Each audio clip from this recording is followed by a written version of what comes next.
The psychiatrist's glass of water trembles, then explodes, ice shards skittering across her notes as she keeps asking if I spilled it. My hands haven't moved, yet the floorboard under my chair flexes as if someone else is pacing my heartbeat. From the hallway, a voice calls my name, the syllables twisting like a joke I've never heard. Wrong, unfamiliar. The mirror on the wall shows me reaching to peel the wallpaper, even though I'm still sitting, the motion accusing.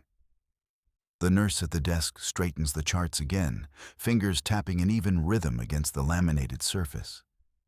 Sunlight pools on the linoleum, while the vents hum their usual low, reliable song. Dr. Ellis slides her glasses up the bridge of her nose, palms hovering over the keyboard before settling into the measured pace of someone who has done this 1,000 times. The clock above the door ticks into the next minute, reassuring in its ordinary predictability. On the art glass, a painted bird pauses mid-flight. No one disturbs it. A patient in the corner shifts her weight, the small squeak of her sneaker against tile filling the gap between breaths. Paper rustles as another folder opens, charts flipping softly, each page a careful fold of ink and history. Dr. Ellis says, "Let's start where we left off." The tone flat, familiar. The office is steady, a room of routine motions where a cat poster watches from the wall, and the kettle in the kitchenette whistles in the distance, steady and unremarkable. I keep the recorder running, but the kitchen lights hum so loudly it blooms in my ears. I tap the red button and hear the quick click. Across from me, Jalen leans on the counter, shoulders tight. He's been quiet since I asked him to stay while I talk, like he's waiting for a signal. "Start from when the whispers began," he says finally. His fingers drum a steady rhythm against the granite. I pull the chair closer, bring the clipboard into my lap, and open the notepad. "It was after the second trip we took," I say. "Not even 2 weeks into living together. He said I was being careless by not double-checking the locks. That night, he held my hands, one on each side of my face, and whispered, 'If you don't do it, someone will hurt us.'" My thumb draws a shaky circle at the edge of the page. My voice tightens. I started checking every door, every night. I told him it was too much, and he laughed, soft and slow, like a joke gone wrong. "I just want us to be safe. You're the only one who remembers all the little things." Jalen shifts. "And you believed him," he says. "No judgment, just a fact." "I believed it was love," I answer louder. "Because he told me love was protection. When I questioned him, he tilted his head and said, 'You always overthink. Let me handle it.'" I slam my palm against the counter to punctuate it. The knife block rattles, the knives quiver. Jalen stands, drops his palms beside mine, and says, "You were rewriting your own instincts." "I thought I was protecting us," I say, breathing hard. Now it's clear the protection was for him. That's the part I'm still figuring out, seeing how every manipulation slid in under the word normal. The recorder clicks off, and silence rushes in. I sit back, shoulders shaking.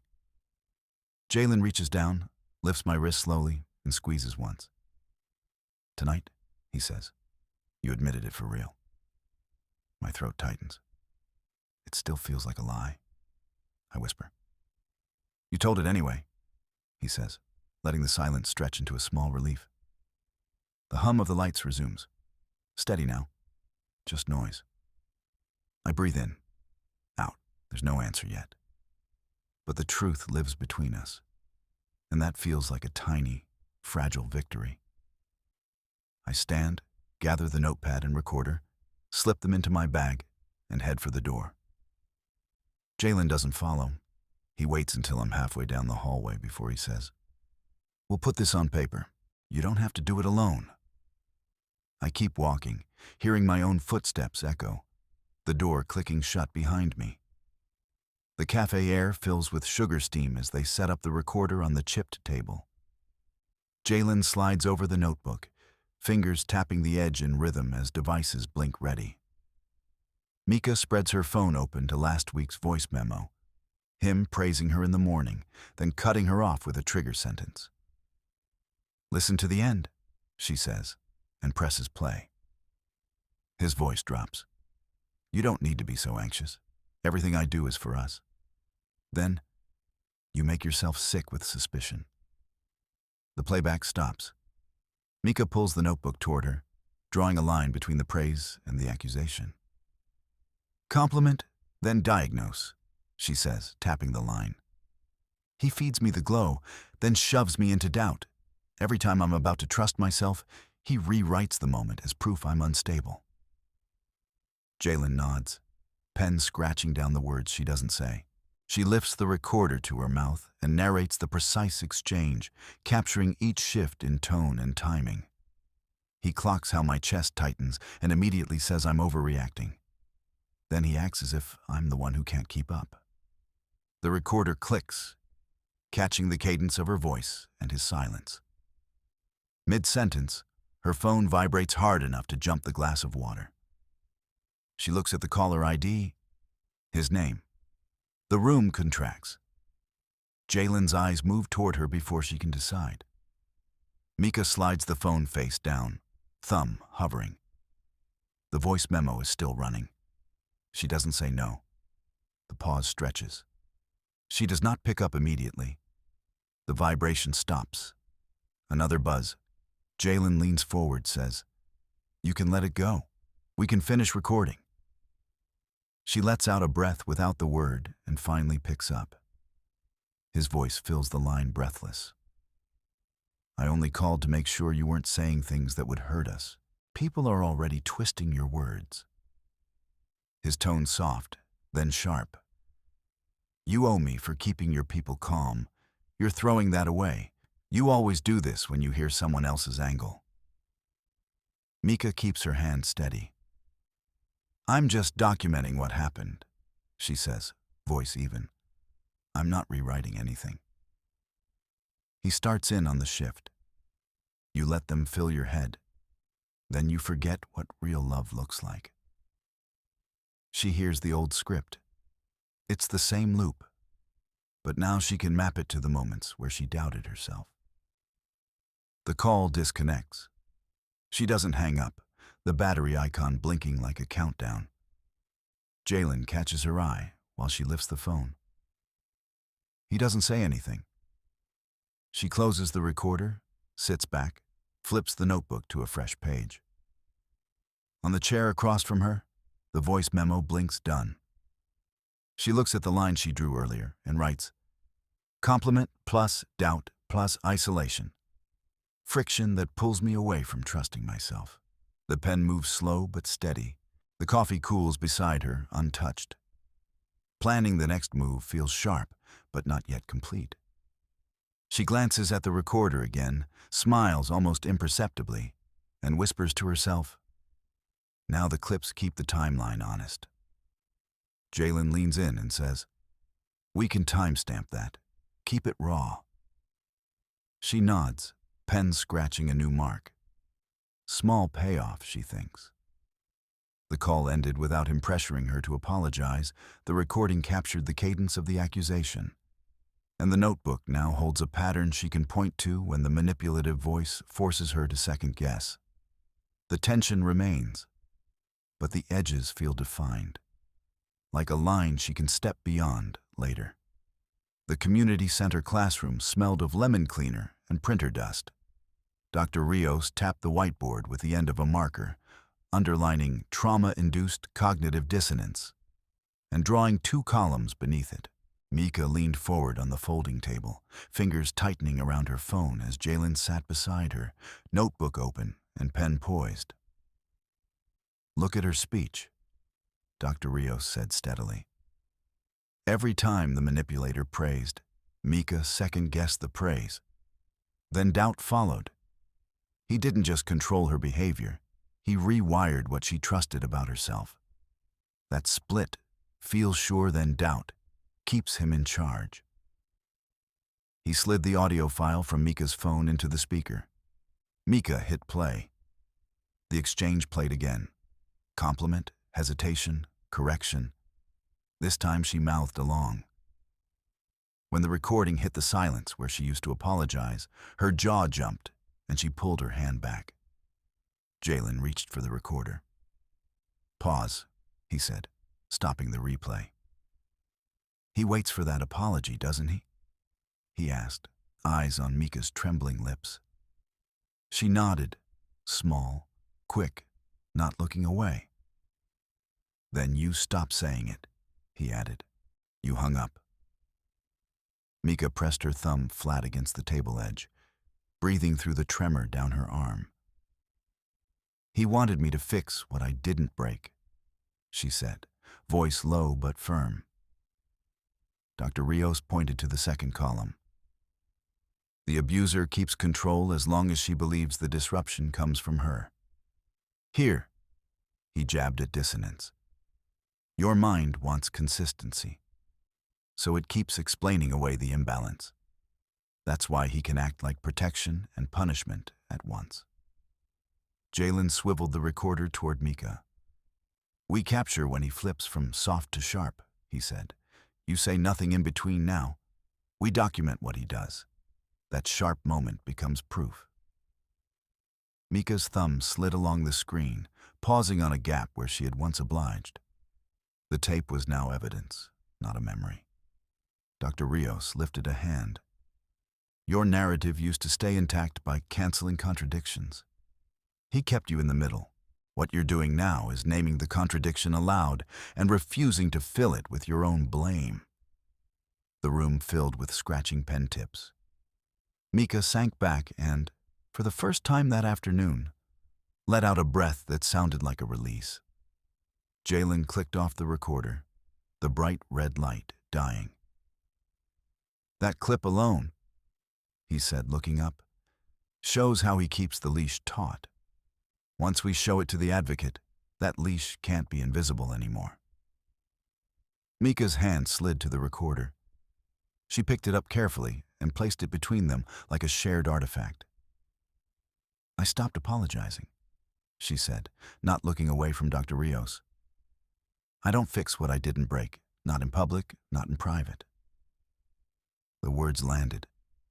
Tension hummed, then eased as the four of them leaned into the next step, assembling the timeline already captured, cataloging every replay, so the next time he tried to gaslight her, it would hit a document instead of her alone.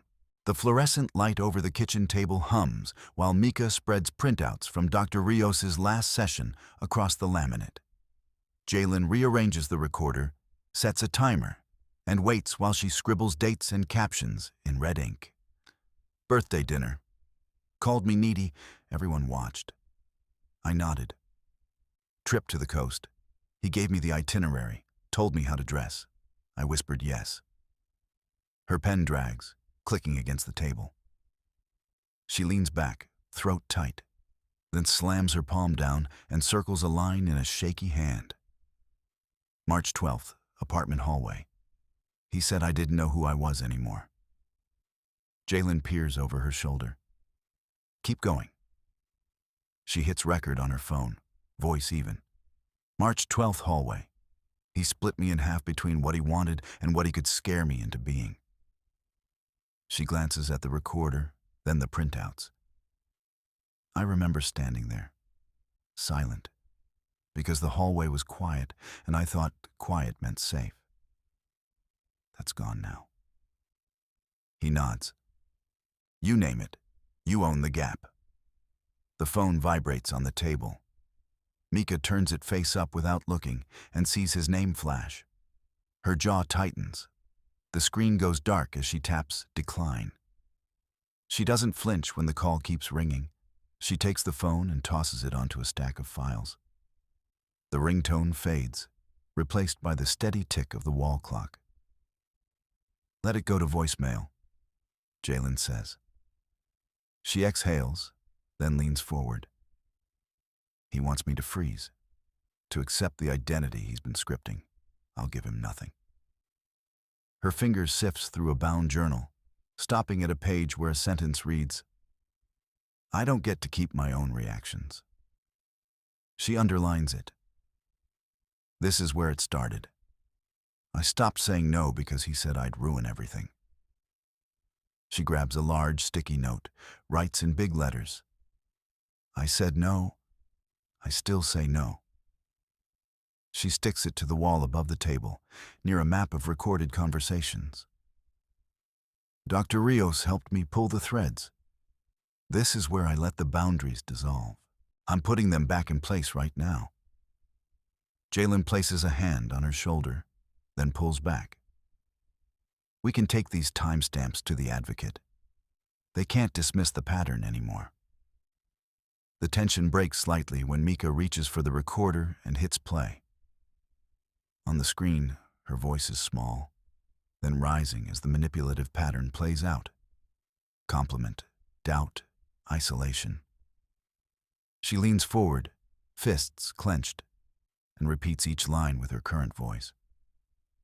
The overlap makes her lips tremble, but she doesn't stop. An hour of silence follows the playback, filled only by the clock. She clicks the recorder off and slides it into the evidence folder with satisfaction. Silence isn't safety, she murmurs, eyes on the sticky note. I'm not letting quiet be my cage anymore. She grabs a stack of index cards labeled "Moments I Gave Up Myself" and flips one open, reading, "Third date, he called me dramatic in front of friends." She flips another, adds, "When I stopped telling stories because he said they were too much." Each one she folds, stacks neatly, and tucks into a folder titled Identity Timeline. She closes the folder with a firm thud. Jalen lets out a small breath, relief tugging at the corners of his mouth. We keep cataloging. We keep showing it. Mika nods, looks at the wall, at the sticky note, at the evidence folder, and then at the blocked call on the table. I'm reclaiming the moments he dissolved, she says, voice steady. Every note anchors me. No more accepting what he imposed. Mika drags the rolling chair to the small table in the drop-in center, fingers already flipping through the spiral notebook where she tapes audio timestamps. Jalen closes his laptop, the faint glow fading as he leans in. Play the March 12 snippet again, but only the praise to doubt transition, he says, tapping the timestamps she underlined. She nods, hits play, and the room fills with the manipulator's syrupy compliment, followed by the hush of doubt. Midway, she taps pause, then looks up. I want to hear it with you there, she says. She rewinds until the manipulator's voice, rather than her own, is the loudest thing in the room. She watches Jalen's jaw tighten as the banality of the pattern hits him anew. Mika leans forward and, without slowing her breath, says, when he says I'm selfish for needing space, I'm not going to say sorry anymore. I'm going to say, I'm taking my therapy time. Jalen nods and peels open the folder labeled Support Script. We go in with that line, he says, pointing to her note. No apology before truth. If he calls while you still feel it in your chest, hit record, tell him you're on the way to Dr. Rios, and ask him to leave you the details in a message, then hang up. The reminder flickers under the fluorescent light like a dare. Her phone buzzes. He's calling again, the same number she let drop to voicemail last time. She slides her thumb. The screen says, abusive. She swallows, hits answer. He opens with a gentle tone that used to feel like an embrace. Hey, what's wrong? Why are you not answering? The script begins. Mika keeps her voice even. I'm not canceling therapy. Dr. Rios and I are reviewing the recordings. I'll listen to your concerns later via text. I don't want to talk right now. Her mouth tenses when he shifts. You're being dramatic, he insists, the tone wrapping around the accusation so she has to lean back. Tell me what you need to say in a message. she says, standing and bracing her hands on the tabletop so the tremor in her wrist doesn't leak into her voice. I'm taking control of this conversation. If you're upset, that's on you. The silence on the line wavers. Jalen is quiet enough to hear the breath she holds. The manipulator tries guilt. I'm only worried about you. You don't even tell me when Dr. Rios is asked about our plans. Mika flips the notebook open. The calendar page shows the therapy slot circled with bold letters. Not negotiable. She reads aloud, calm now that the words leap onto paper. Dr. Rios doesn't negotiate my therapy time, she says. If you have something urgent, leave it in a message. Don't call unless it's about something that needs immediate attention. The line heaves, then cuts with a rustle and a muffled command she can't parse. She taps end, the sound echoing loud, because she's not apologizing this time. Jalen leans back, exhaling slowly. You did it, he whispers, a small smile crossing his face. You answered. You didn't hang up when he got pushy. Mika nods and pulls a fresh sheet from the notebook, heading straight to the new section. Responses to call-ins. We keep logging every call, every script, she says, writing the date underlined. Next time, I tell him the appointment is arriving, and I ask him to confirm in text, then hang up. Jalen reaches across and touches her knuckles lightly. And we'll send these notes to Dr. Rios before tomorrow's session, he adds. Mika taps the paper with her pen, the tip leaving a small black dot that feels like a period to the sentence she's finally finishing. Mika slid the tablet across the low table and tapped the March 12 clip.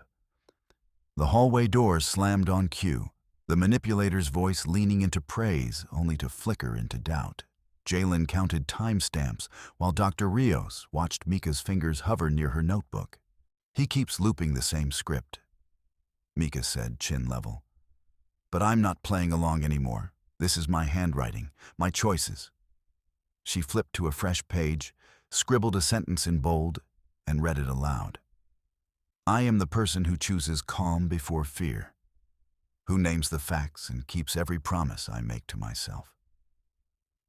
The words landed with the same weight as the recording, and no one tried to translate them back into someone else's story. Dr. Rios leaned forward, palms flat on the table. Brave dialogue is the steady line you draw through the noise, he said, not silence or accommodation. Say it with me. Autonomy is not negotiable. It is a conversation you keep returning to.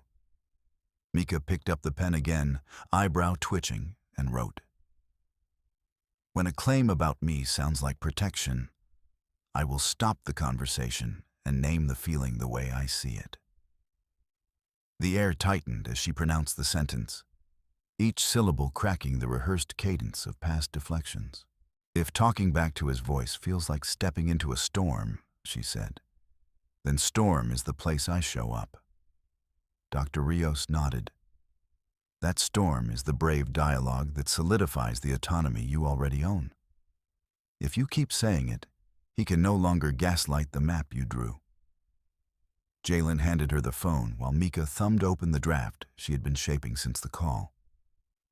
The message read, I am sending clear lines so you know what to expect. I am handled, grounded, and I will not let you flip words to keep me in doubt.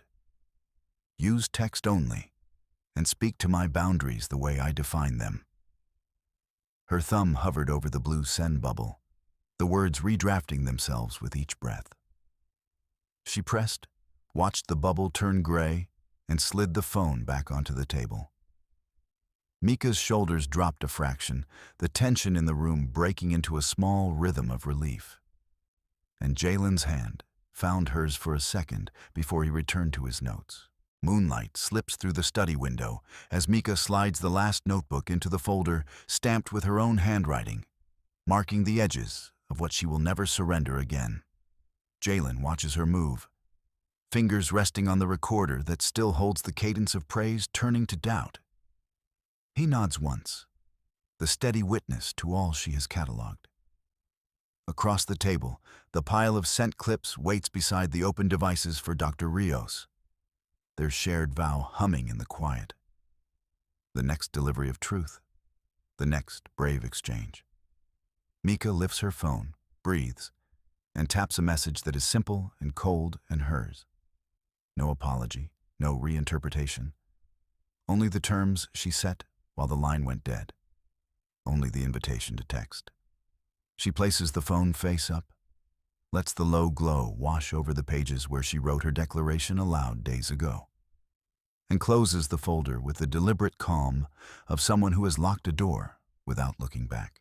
Outside, the night holds its peace. Inside, the air clears.